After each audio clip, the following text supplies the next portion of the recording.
என்ன பார்த்துட்டிங்களாண்ணா, தனக்கு பெரிய ஆர்டர் கிடச்சுன்னு சந்தோஷத்துல இருக்கிற டைம்ல தான் பார்த்தீங்கன்னா, இது வந்து சிந்தாமணியோட வேலை தான் அப்படின்றது எப்படியோ கண்டுபிடிச்சாங்க. அதனால பார்த்தீங்கன்னா, அவங்க மண்டபக்காரர்கிட்ட வந்து எப்படியான காசு வாங்கிடணும், நம்ம செலவு பண்ண காசு சும்மா இல்லாதனால எப்படியான வாங்கிடணும்னு சொல்லிட்டு பிளான் போடுறாங்க. அதுக்காக பார்த்தீங்கன்னா, ஒரு சின்ன கேம் மாதிரி விளையாடுறாங்க. அதனால பார்த்தீங்கன்னா, அவங்களுமே பார்த்தீங்கன்னா, மண்டபத்துக்கார் மாட்டியிருந்தனால வந்து சிந்தாமணி சொல்லி தான் ஆர்டர் கொடுத்தோம் அப்படின்ற மாதிரி ஒத்துக்கிறாங்க. இதனால பார்த்தீங்கன்னா, மீனாவுமே பார்த்தாங்க காசெல்லாம் வந்து எடுத்துறாங்க. இதனால மீனா ரொம்ப சந்தோஷத்துல இருக்காங்க. இருந்தாலுமே வந்துட்டு பார்த்தீங்கன்னா, முத்து இருந்துட்டு, ஏன் என்ன இப்படி தெரியாம மாட்டிரு, இது இனிமேல் வந்து எந்த ஆர்டர் கிடைச்சாலும் வந்துட்டு ஒழுங்கா விசாரி, நல்ல ஆர்டர்னு பார்த்துட்டு அப்புறம் கை வை அப்படின்ற மாதிரி சொல்லு. இல்லைங்க நான் வந்து பெரிய ஆர்டர் கிடச்சி நம்ம இதுவரையிலும் எந்த ஆர்டருமே வந்து முழுசா செஞ்சது இல்லையா, அதனால வந்து முழுசா கிடைச்சோன்னே நான் சந்தோஷத்துல இந்த மாதிரி தப்பு பண்ணிட்டேங்க, இனிமேல் அந்த மாதிரி பண்ண மாட்டேன் அப்படின்னு சொல்லு. சரி சந்தோஷம், ஆனால் வந்துட்டு இனிமேல் இன்னொரு ரவுண்டு இது மாதிரி தப்பிச்சு நடிச்சேன்னா இனிமேல் நான் என்ன பண்ணுவேன்னு தெரியாது அப்படின்ற மாதிரி முத்து சொல்ல. சரி சரி அதெல்லாம் நான் பார்த்துட்டு நீங்கள் சவாரி பண்ணுங்களே என்ன ஆச்சு அப்படின்னு சொல்ல. அதெல்லாம் நல்லபடியாக முடிஞ்சிச்சு, காசும் கிடச்சிச்சு.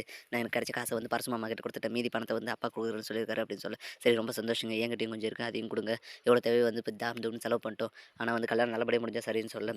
சரி மீனா பார்த்துக்கலாம் அப்படின்னு சொல்லிட்டு பார்த்தீங்கன்னா ரெண்டு பேருமே சந்தோஷத்தில் பேசிட்டு இருக்க டைமில் தான் மறுநாள் காலையில் பார்த்தீங்கன்னா காசெல்லாம் எடுத்துகிட்டு பார்த்தீங்கன்னா பரசு மாமா வீட்டுக்கு போகிறாங்க. அங்கே போயிட்டு பார்த்தீங்கன்னா கல்யாண தலைவர் பிஸியாக வேலை செஞ்சுக்க டைமில் தான் மாப்பிள்ளையோட தாய் மாமன் பார்த்தீங்கன்னா கால் பண்ணுறாரு. கால் பண்ணிமா, ஆமாம் நான் சொன்னேன் இல்லையா, நான் இப்போ வீட்டுக்கு தேவையான பொருளெல்லாம் வாங்கி தரேன்னு சொல்லிட்டு அது வந்துருச்சு, எங்கே கொண்டு வந்து இறக்கட்டும் அப்படின்னு சொல்ல. கொண்டு வந்துருக்கு நம்ம இங்கேயே வச்சுக்கலாம் அப்படின்னு சொல்ல. சரி அப்படின்னு சொல்ல.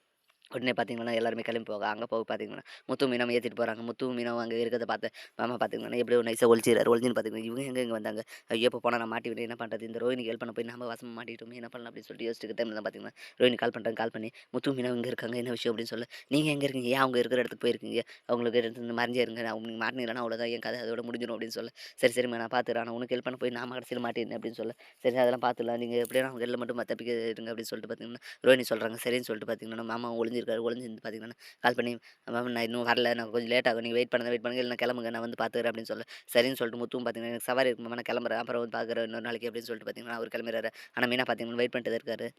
இவர் பார்த்துருக்காங்களா, ஐயோ முத்து போயிட்டான், நான் மெயினாக போகலையே என்ன பண்ணலாம்னு சொல்லிட்டு யோசிக்கிற டைமில் தான் டக்குன்னு ஐடியா வருது. உடனே பார்த்தீங்கன்னா தனக்கு ஜுரம் வந்த மாதிரி மூஞ்சி சுற்றி பார்த்தீங்கன்னா துணியை சுற்றிட்டு பார்த்தீங்கன்னா லொக்கு லொக்குன்னு இருமல் மாதிரி ஆக்டிங் பண்ணி போகிறாரு.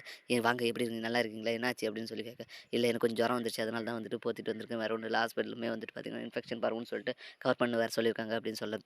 சரி, சரி ஒண்ணும் பிரச்சனை இல்ல வாங்க, என்னென்ன பொருள் வந்திருக்குன்னு பார்க்கலாம்னு சொல்லிட்டு பார்த்தீங்கன்னா, எல்லாரும் உள்ள போய் பார்த்துட்டு இருக்காங்க. அந்த டைம்ல தான் பார்த்தீங்கன்னா, மீனாவுக்கு சந்தேகம் இன்னும் கொஞ்சம் ஸ்ட்ராங் ஆகுது. என்ன இந்த வாய்ஸ கேட்டா நம்ம எங்க கேட்ட குரல் மாரி இருக்கு. இது ரோஹினியோட மாமா குரலாச்சே, இவரு எப்படியும் அதே குரல்ல கேட்கறாரு. யாரா இருக்கும் அப்படின்னு சொல்லிட்டு பார்த்தீங்கன்னா, இது பார்க்கலாம்னு சொல்லிட்டு பார்த்தீங்கன்னா, லைட்டா மூஞ்சி விளக்க போக அவருமே வந்துட்டு பார்த்தீங்கன்னா, துணிய விடாதீங்க, எனக்கு உடம்பு சரியில்ல அதனால வந்துட்டு மூஞ்ச பார்க்காதீங்க, அப்புறம் உங்களுக்கும் பரவிரும்னு சொல்லி மிரட்டுறாரு. இப்படிதான் வரப்போற எபிசோட் வந்து போகுது. அடுத்து என்னலாம் இன்ட்ரெஸ்டிங்கான போகுதுன்றத நான் பொறுத்து வந்து பார்க்கணும். மேலே இது போன்ற வீடியோக்களை தொடர்ந்து பார்க்க மறக்காம நம்ம சேனலை சப்ஸ்கிரைப் பண்ணிட்டுருங்க. கூட பெல் பட்டன் அழுத்துங்க. அப்போ தான் நான் அப்புறம் ஒவ்வொரு வீடியோ உங்களுக்கு நோட்டிஃபிகேஷன் வரும். தேங்க்யூ.